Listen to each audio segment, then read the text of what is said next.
Assalamualaikum warahmatullahi wabarakatuh. Yang terhormat Ibu Dewi Lena selaku dosen pengampu mata kuliah akreditasi dan manajemen risiko serta teman-teman yang berbahagia.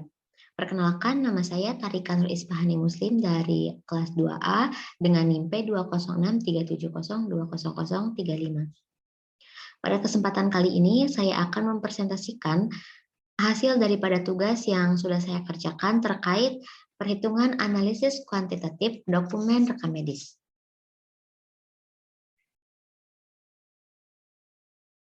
Di sini saya menganalisis 30 dokumen rekam medis dengan nomor rekam medis 776700 sampai 776729 pada bulan Februari tahun 2022 di Bangsal Dahlia. Nah, selanjutnya komponen yang dianalisis itu ada 4. Yang pertama ada identifikasi pasien, yang kedua ada laporan yang penting, yang ketiga ada autentikasi atau tanda tangan dan nama terang, yang terakhir ada pencatatan dan yang benar. Selanjutnya langsung saja ada analisis dan rekapitulasi berdasarkan komponen masing-masing bagian. Yang pertama yaitu ada identifikasi pasien. Nah, komponen identifikasi pasien itu terdiri dari nomor rekam medis, nama pasien, umur, alamat, jenis kelamin, tempat tanggal lahir dan pekerjaan, dan serta agama. Berikut adalah tabelnya dan di sini tercatat ada 64 bagian dari 30 dokumen rekam medis yang pencatatan identifikasinya itu ada serta lengkap. Dan ada 130 bagian dari 30 dokumen rekam medis pencatatannya yang ada tetapi tidak lengkap, dan ada 46 dokumen dan 46 bagian dari 30 dokumen rekam medis itu yang tidak ada dan serta tidak lengkap. Dan berikut adalah grafik dari komponen identifikasi. Selanjutnya ada analisis terkait komponen tersebut, yaitu dalam komponen identifikasi, kelengkapan tertinggi ada pada nama pasien dengan nilai 20, yaitu 66%, 66,6%. Sedangkan nilai terendah ada pada tanggal lahir pasien sebanyak 29 dokumen rekam medis atau 96,6%.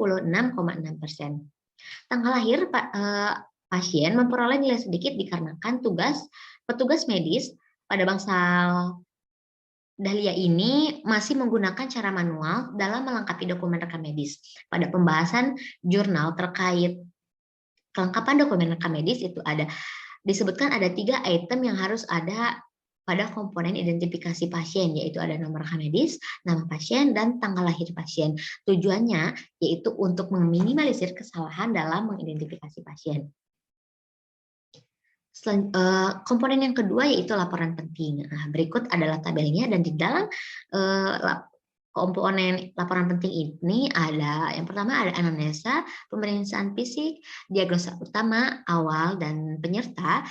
Selalu ada observasi, pemeriksaan penunjang, asuhan keperawatan, konsultasi, serta kode ICD. Dan di sini tercatat ada 161 komponen yang lengkap pada komponen laporan penting ini yang ada dan lengkap, dan tercatat ada 103 komponen yang ada tetapi tidak lengkap, dan ada 35 komponen yang tidak ada dan tidak lengkap. Dan berikut persentasenya. Nah, selanjutnya berikut adalah grafik terkait laporan yang penting.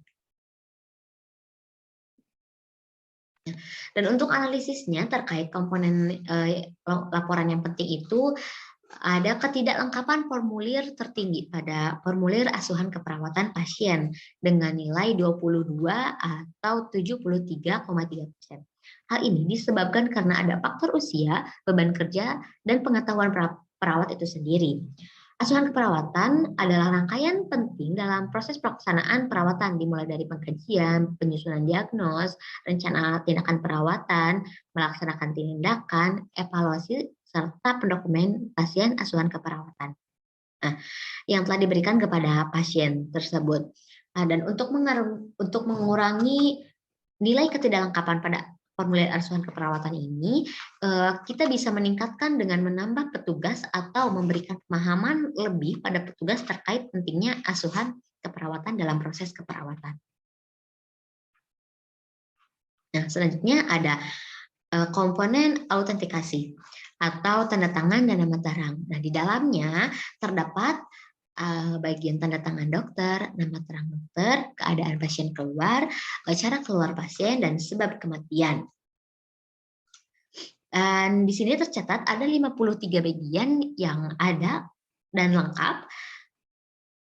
lalu ada 74 bagian yang ada tetapi tidak lengkap, dan tidak ada bagian yang tidak ada tetapi tidak lengkap. Dan berikut adalah persentase dari setiap bagian. Dan berikut adalah grafik terkait komponen autentikasi. Bisa dilihat. Dan untuk analisisnya pada tabel autentikasi ini menunjukkan bahwa nilai ketidaklengkapan tanda tangan dokter dan nama terang dokter yaitu ada 30% atau 100%. Tidak lengkap ya. Dari 30 dokumen rekam medis tidak ada dokumen yang lengkap tanda tangan dan nama terang dokternya. Hal ini bisa disebabkan oleh kurangnya kesadaran dan tingkat kedisiplinan dokter dalam melengkapi berkas dokumen rekam medis. Padahal tanda tangan dan nama terang dokter itu sangat penting karena merupakan legalitas dan bentuk tanggung jawab terhadap pasien. Hal ini bisa ditanggulangi dengan memberikan teguran kepada dokter yang sering melengkapi dokumen rekam medis.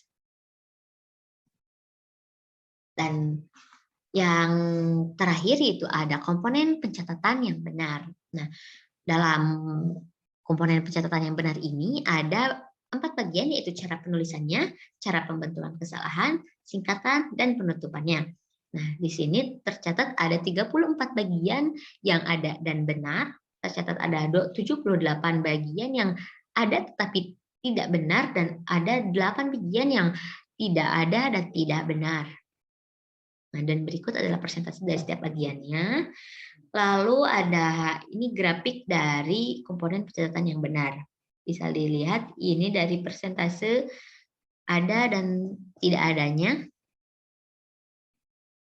Dan terkait untuk analisisnya itu adalah ketidaklengkapan komponen cara penulisan dan cara pembentukan kesalahan pada dokumen rekam medis berada pada nilai 25 atau 83,3%, cukup besar ya.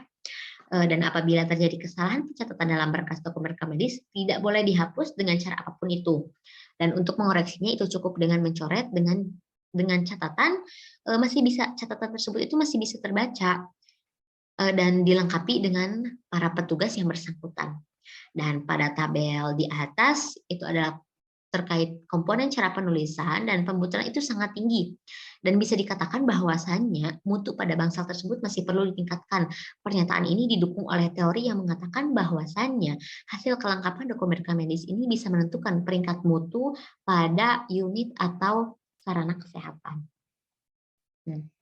Selanjutnya di sini ada analisis dan rekapitulasi keseluruhan ya dari 4 komponen yang telah dibahas di atas. Dan berikut adalah tabelnya. Ini ada terkait komponen identifikasi, laporan penting, autentikasi, dan pencatatan yang benar. Nah, dan berikut ada rekapannya dan berikut juga persentasenya. Dan ini adalah grafik terkait keseluruhan komponen yang telah dijumlahkan.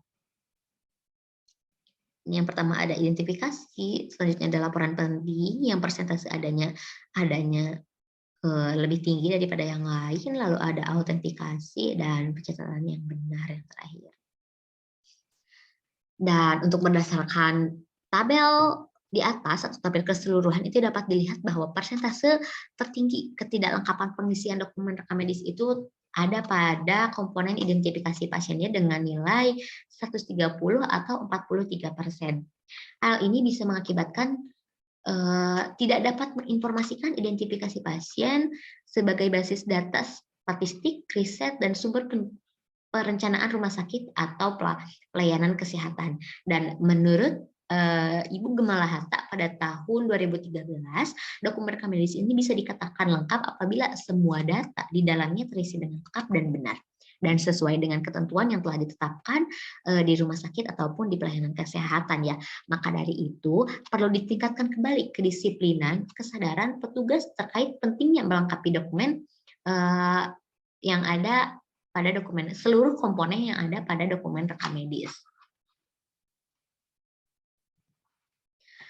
Dan berikut adalah sumber referensi yang saya gunakan, ada dari beberapa jurnal, dan ada dari beberapa buku.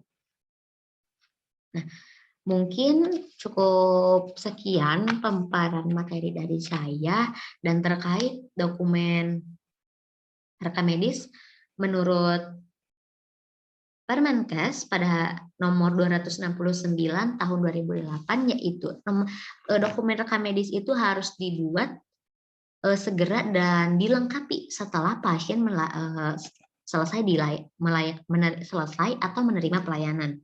Dan setiap pencatatan ke dalam dokumen rekam medis itu harus dibubuhi dengan nama, waktu, dan tanda tangan dokter pastinya ya, dan ataupun tenaga kesehatan tertentu yang memberikan pelayanan secara langsung.